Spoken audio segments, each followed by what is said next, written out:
والسماء ذات البروج واليوم الموعود وشاهد ومشهود قتل أصحاب الأخدود النار ذات الوقود إذ هم عليها قعود وهم على ما يفعلون بالمؤمنين شهود وما نقموا منهم إلا أن يؤمنوا بالله العزيز الحميد الذي له ملك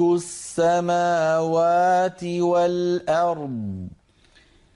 والله على كل شيء شهيد إن الذين فتنوا المؤمنين والمؤمنات ثم لم يتوبوا فلهم عذاب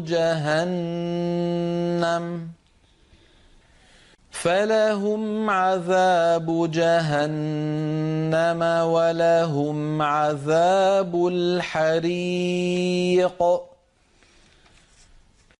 إن الذين آمنوا وعملوا الصالحات لهم جنات تجري من تحتها الأنهار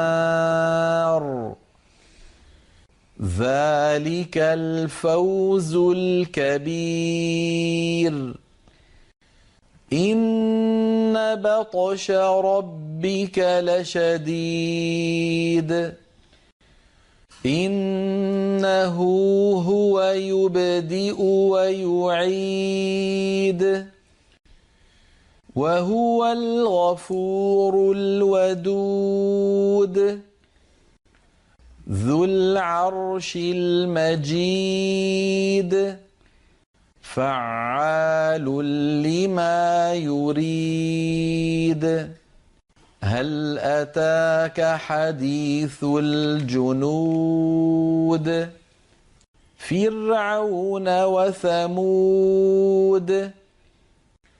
بل الذين كفروا في تكذيب والله من ورائهم محيط بل هو قرآن مجيد في لوح محفوظ